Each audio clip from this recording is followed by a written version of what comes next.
What's going on, everybody out there? We're going to talk today about a budget optic, being this little fella right here, the Swampfox Kingslayer. So Swampfox, if you don't know where that name came from, look up Francis Marion. A little bit of Army Ranger history for you there.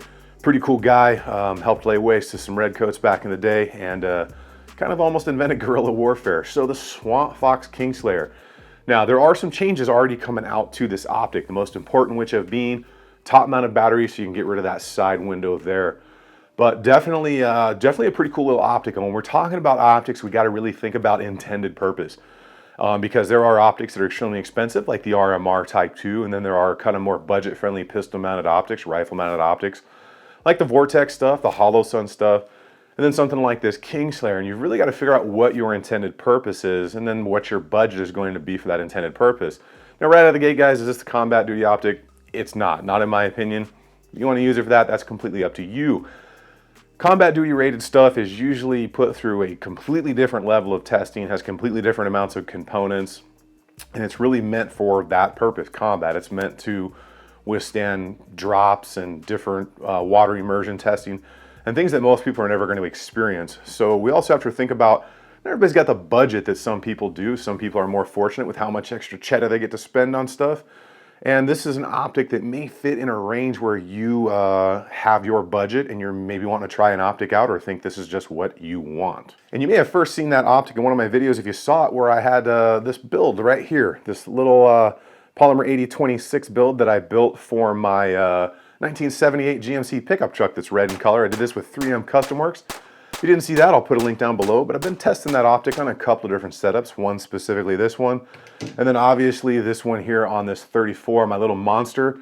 I've actually got a full video coming out on this very soon, but I wanted to get the optic video out and kind of give you some updates for looking in the future at things that are coming in the way of the Kingslayer optics. Now, this is an RMR type footprint. That means if you have a slide that's milled for an RMR, you have the MOS system or whatever, you can use the RMR plate. A lot of optics out there have their own cut, their own whatever. I really wish that they would all just get the same pattern going on, but I guess everybody's going to continue to do their own thing. So let's talk about the body of this. Definitely going to get into this and show it to you guys closer, but I really want to just kind of get some of the basic stuff out of the way. So it is a side-mounted battery. As you can see, right there is the side port on it, and then the buttons are also on the other side right there. So makes it very, very easy. Could cause some issues, fattens up that profile a little bit, but definitely good. We're talking 1 ounce on the weight, pistol mounted. That's not bad at all. Does come with the screws, came with multiple different screws depending on the mounting platform. Easy adjustments, top there, side, windage, elevation. As far as the glass goes, pretty dang clear. It obviously has that anti-reflective coating. You can see right there, you can see it glowing. I do notice a tiny bit more magnification than some other optics and less than some others. So there is going to be a little bit of that there. Now, we talk about parallax. If you guys don't know what parallax is, it's basically where the dot is on the target compared to where your eye is, and if you start moving around, you know, where that dot moves. So this is going to have some parallax past the 33 yards is what they say. There's almost no optic out there that is true 100% parallax free. They'll have a little bit, but some of it is just dang near unmeasurable. In your more budget optics, you're probably going to see a little bit of parallax depending on the distance. Now, as far as the dot goes, we got a 3 MOA dot in here.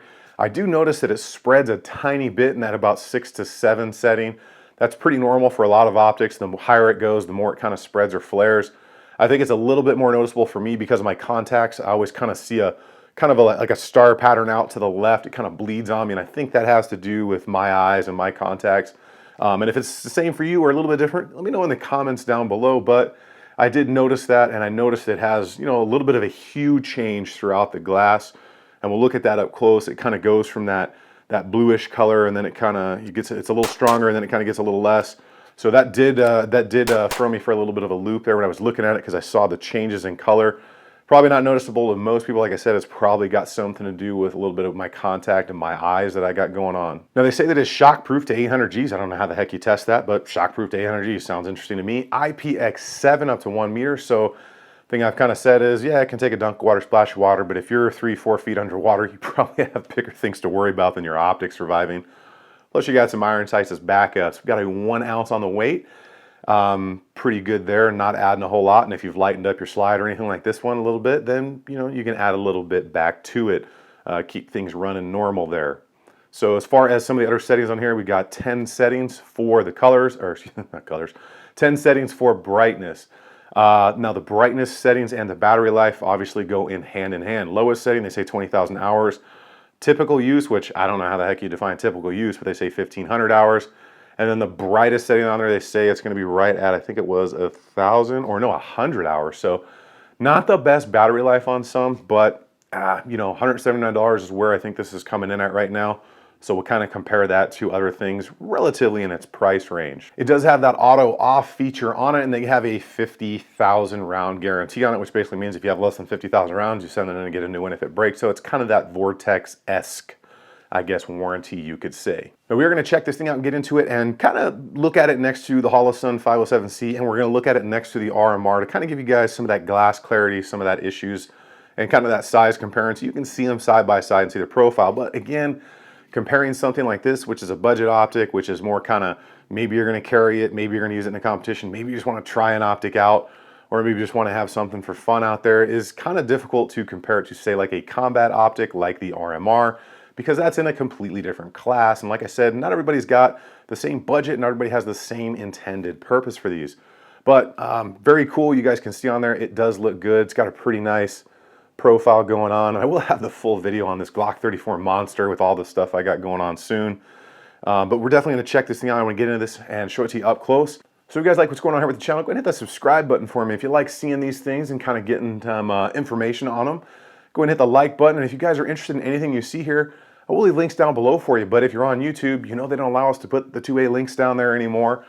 But I will have the first link in the description. We'll take you to a page where everything is listed so you can check it out, you know, if you're interested in it.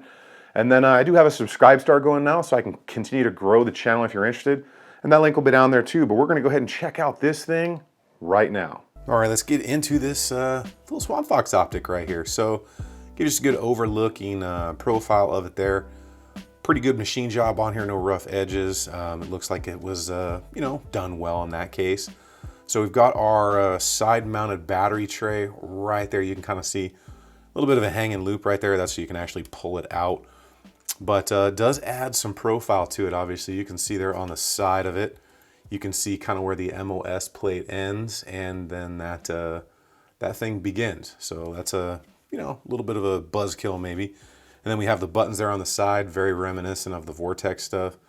Up and down, you can kind of see a little bit on the edge right there, where I've kind of worn on those, and that was from when I did that video of the truck build and the Glock 26 Polymer 80. You know, it caused a little bit of wear on there, and that's definitely something to look out for.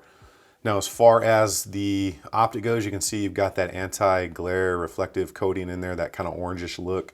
Also has to do with helping that dot be, you know, viewable in there for you. Now, the dot is on, it's on a medium setting right now. It's very, very difficult to show dots on camera, but do the best I can for you. So it looks a heck of a lot bigger than it's supposed to be, but you can kind of see as I put my finger in there, you can see definitely a little bit of magnification when I do that, and then you can kind of see the hue, the color that's behind there.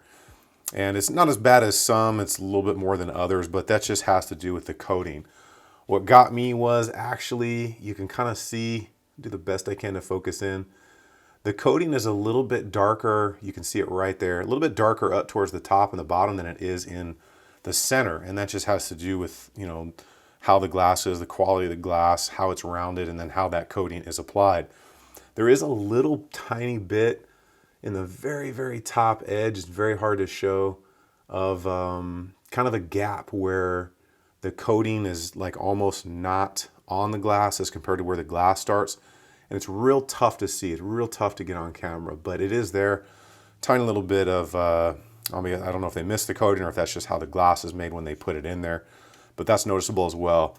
So you got your windage and elevation adjustments, very easy to reach right there. It's kind of a flathead screwdriver in there, and they do provide that.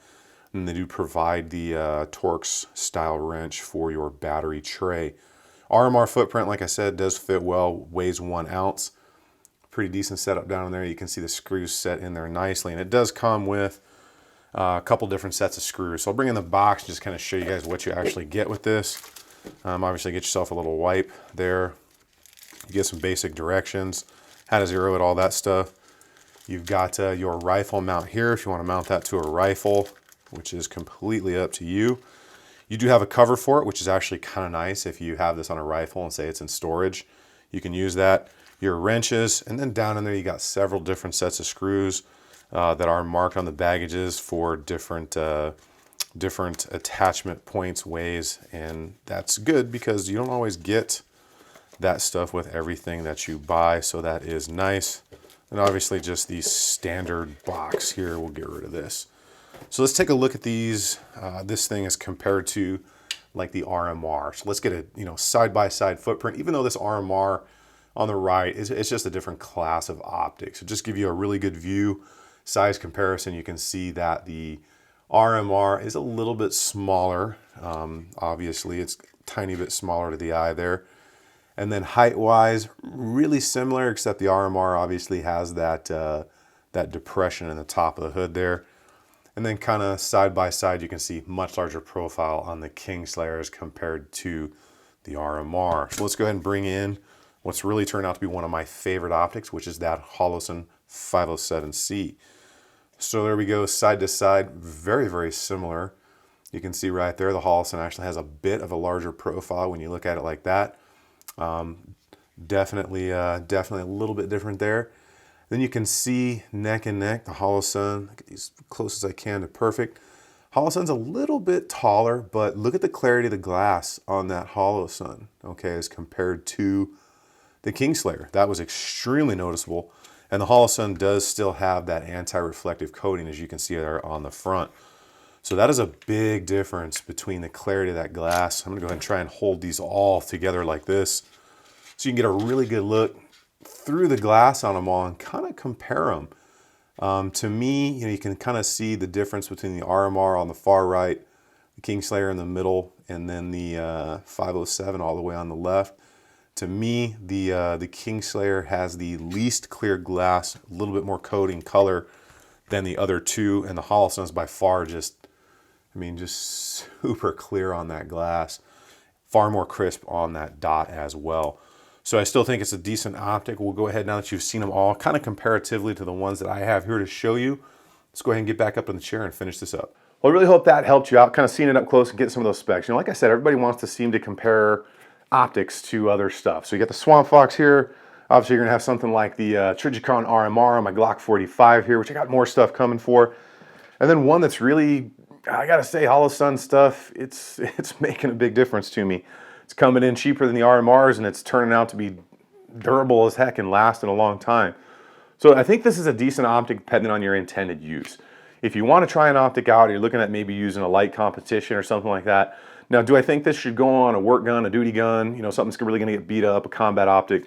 No, it's not in that class. This is a completely different class of optic, and we always have to bear that in mind when we're comparing things, based on their intended use. Now, to give you guys kind of that cost comparison, we have this one, I want to say it was like 179-ish is where I found it in a couple places.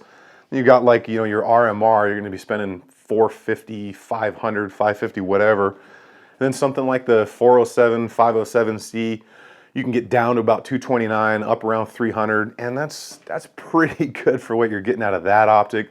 But 179 bucks is a little bit cheaper than that Vortex, a little bit more expensive than maybe some other off-brand type stuff. But it comes in at a price point what I would expect for an optic of this class and style. Now, the issues that I have seen with it myself, like I said, a little bit of flare and spread on that dot at the like 5+ settings in there. Could be my eyes. I notice it more on this than others. A little bit of magnification there. I noticed a little bit more than some others. And then kind of the way that coating got a little bright. The coating was darker and then lighter and then darker again towards the bottom as the glass kind of came in towards the center.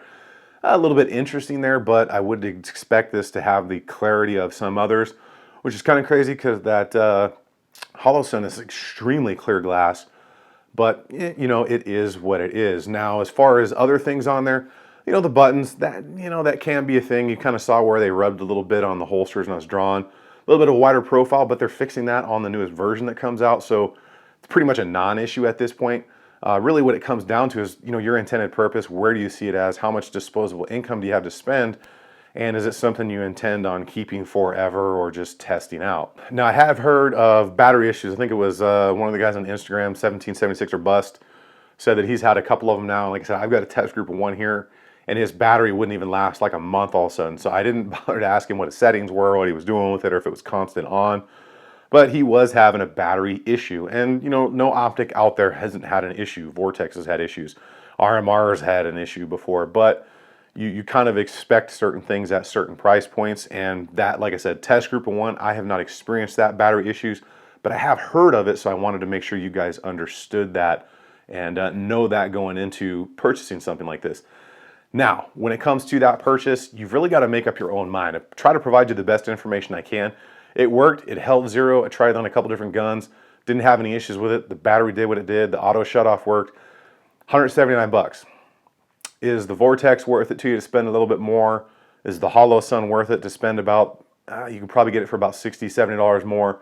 Or do you want to go full bore into that like an aim point acro or a Trijicon RMR?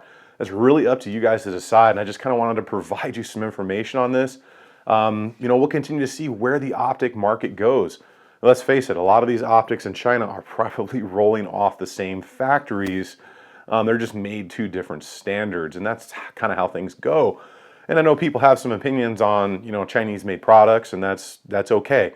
I would love to be able to buy everything American-made, but sometimes that's not always everybody's price range, budget, and things just may not be available. So choose wisely. Completely up to you guys. Like I said, I will leave those links below. Got to check that first link in the description. It'll take you to the page where all the 2A stuff is out there. And again, guys, I appreciate you being here. I appreciate the comments and information you can provide down below. If you're into these things, leave me a comment and let me know. And if you like what's going on with the channel, go ahead, hit the subscribe button. Give that video a like, and then if you want to help the channel grow and do that, you can use any of those links or check out that subscribe star if you want to be ultra generous. That link will be down below. You guys get out there, have some fun.